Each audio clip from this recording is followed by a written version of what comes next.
Baiklah, di sini kami akan menjelaskan mengenai hakikat pelanggaran hukum. Pelanggaran hukum menurut Kitab Undang-Undang Hukum Pidana atau KUHP. Macam-macam sanksi atas pelanggaran hukum dan partisipasi masyarakat dalam melindungi dan menegakkan hukum di Indonesia. Pelanggaran hukum adalah tindakan yang melanggar hukum yang berlaku. Sanksi atas pelanggaran hukum adalah sanksi pidana yang bersifat memaksa.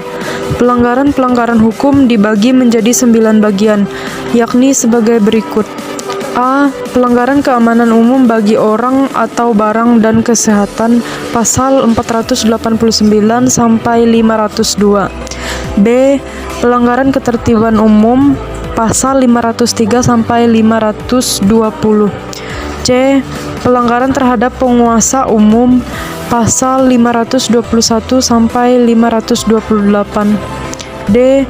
Pelanggaran mengenai asal-usul dan perkawinan, pasal 529 sampai 530. E. Pelanggaran terhadap orang yang memerlukan pertolongan, pasal 531. F.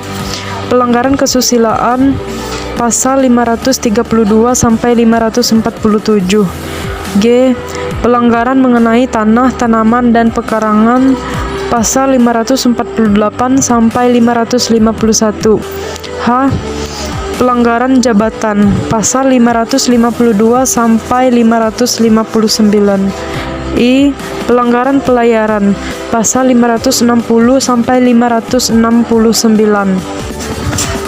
Dalam pasal 10 KUHP dijelaskan ada 2 macam sanksi atas pelanggaran hukum, yakni A. Pidana pokok.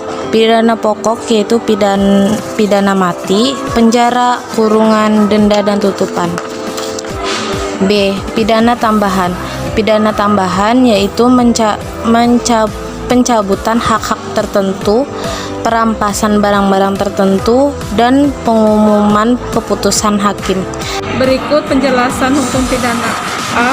Hukuman mati di Indonesia diberikan kepada beberapa kasus-kasus seperti pengedar narkotika. Dalam pelaksanaannya, hukuman mati dilakukan dengan cara ditembak sampai mati. B. Penjara. Dalam KUHP pasal 12 dijelaskan bahwa pidana penjara dilakukan selama seumur hidup atau selama waktu tertentu dalam menjatuhkan pidana dalam waktu tertentu. Jangka waktunya paling pendek 1 hari dan paling lama 15 tahun berturut-turut. C. Kurungan. Dalam KUHP pasal 18 dijelaskan bahwa pidana kurungan paling sedikit 1 hari dan paling lama selama 1 tahun. Pidana ini tidak boleh lebih dari 1 tahun 4 bulan.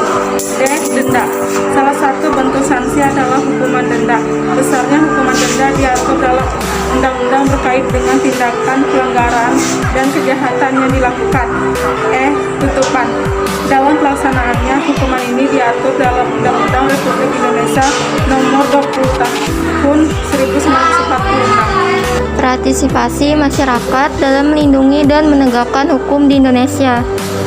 A. Dasar hukum, dasar pelindungan dan penegakan hukum diharapkan mencakup pihak masyarakat, pemerintah, dan para penegak hukum itu sendiri. B. Bentuk partisipasi. Beberapa cara yang bisa kita lakukan untuk melindungi dan penegakan hukum antara lain sebagai berikut. 1. Perlindungan dan penegakan hukum dalam bidang pendidikan. A. Sosialisasi sejak dini mengenai hukum dan peraturan-peraturan di dalamnya. B. Menanamkan sikap patuh akan hukum. C. Memberikan pemahaman akan pentingnya menjunjung hukum dalam kehidupan sehari-hari.